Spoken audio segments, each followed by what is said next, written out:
Dengan sedaya upaya, saya cuba mententeramkan perasaan. Usaha itu gagal, terasa semakin berkecamuk dalam hati. Memanglah boleh saya menjerit dan lari. Tetapi, untuk apa? Bukankah kehadiran Datuk di sini untuk membantu? Berikan ketenangan padaku ya Allah, muncul sebuah doa dalam kalbu. Perasaan kembali tenang dan tenteram.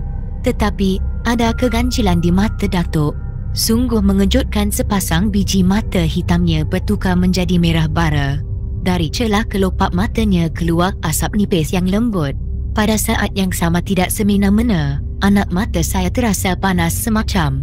Keadaan yang dialami mendorong saya berpaling ke arah lain. Tidak mahu menentang anak mata Datuk yang berapi. Tindakan itu mendatangkan keuntungan. Mata tidak terasa panas. Fikiran yang kosong segera diisikan dengan angan-angan yang tidak bertepi. Saya seperti terasa berada di taman yang indah. Sayangnya, keindahan itu tidak lama dinikmati. Diganggu oleh suara yang keras dan kasar sekali. Renung muka dan mata aku tamar, bentak Datuk.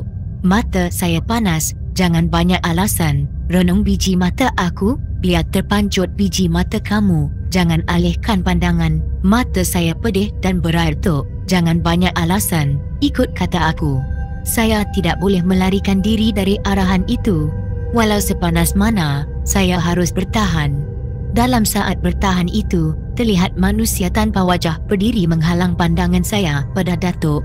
Rasa panas tidak saya rasai lagi. Anak mata Datuk yang merah tidak kelihatan, tetapi ada seketul bara kecil, tidak tahu dari mana datang, terbang menuju ke arah kaki besar lalu melekat di situ. Barangkali bara api itu biji mata Datuk, fikir saya. Dalam masa mencari jawapan itu, terlihat manusia tanpa wajah berkaki besar membongkokkan badan ke arah Datuk seolah-olah minta ampun, minta maaf. Dengan pantas Datuk tegakkan jari telunjuk dengan wajah bengis. Jangan kamu ganggu anak Adam, nyah kamu dari sini. Selesai Datuk berkata demikian, manusia tanpa wajah berkaki besar terus hilang entah ke mana. Bagaikan diatur, Pak Habib dan Jamaluddin terus menerpa dan menolak daun pintu bilik. Usung keluar, kata Datuk. Pak Habib dan Jamaluddin menuju ke arah Syafi'i yang terkapar lesu. Mereka usung Syafi'i keluar dari bilik misteri. Datuk segera mengekori dari belakang. Sebelum mengikuti jejak Pak Habib dan Datuk, saya renung setiap sudut. Tiada apa yang ganjil, semuanya kelihatan macam biasa, kecuali sekeping kulit buah delima kering yang pada hemat saya tidak membawa sebarang makna. Bilik misteri segera saya tinggalkan. Syafi'i yang tidak sedarkan diri diletakkan atas lantai di ruang tengah rumah. Pak Habib yang sudah mengambil air wuduk duduk terpegun di hujung kaki Syafi'i. Wajahnya nampak serius sekali. Buka tingkap luas-luas. Secara mengejut, Jamaluddin dari Betawi mengarahkan ayah Syafi'i. Permintaan itu segera dilaksanakan. Terlalu banyak iblis di sini, tambah Jamaluddin.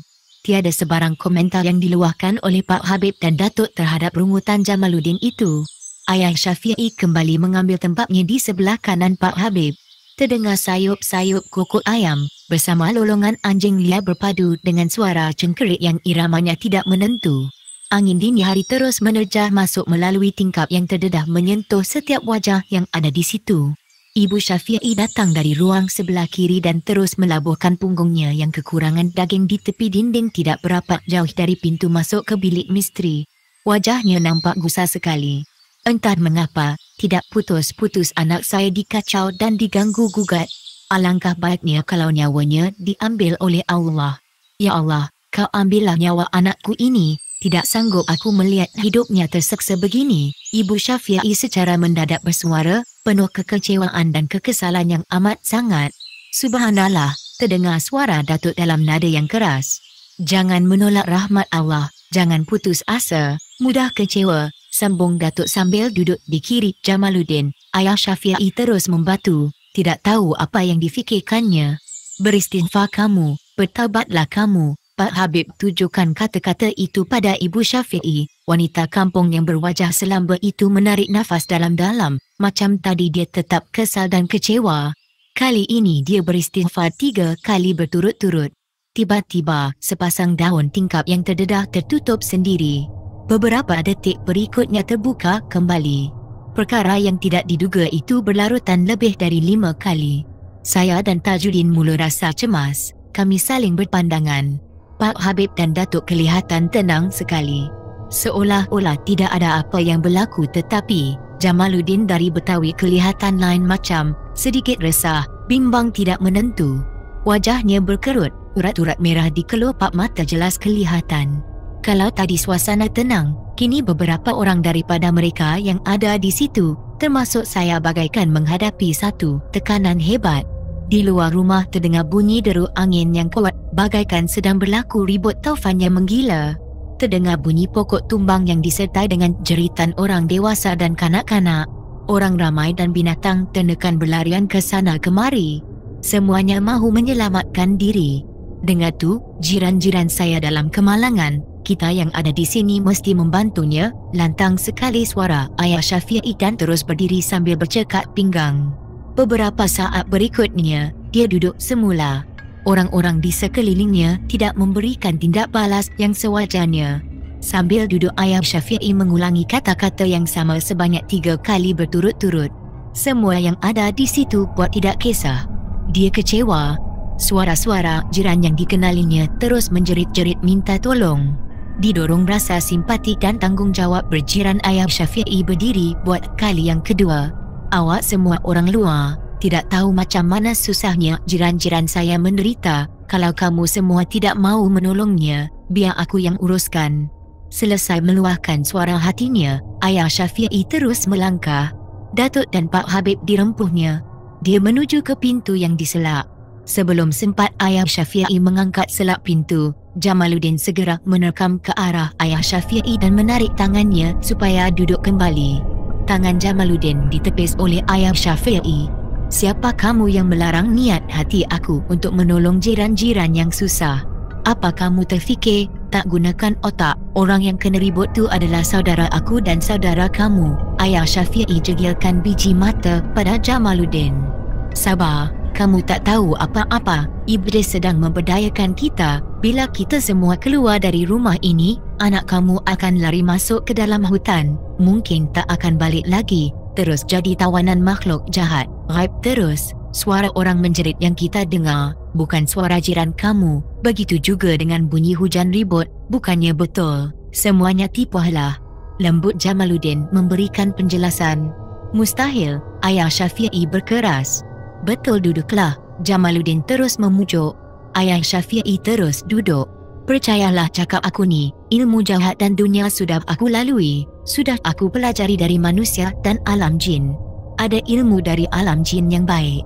Pada hemat aku, anak kamu ni ditawan jin jahat dengan ilmu sapu sejagat, terang Jamaluddin. Tak percaya, Ayah Syafi'i gelengkan kepala.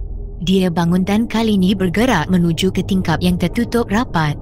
Daun tingkap dibuka.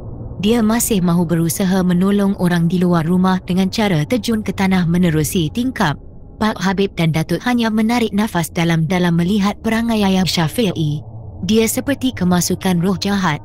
Semua alasan dan pujuk rayu Jamaluddin ditolaknya mentah-mentah.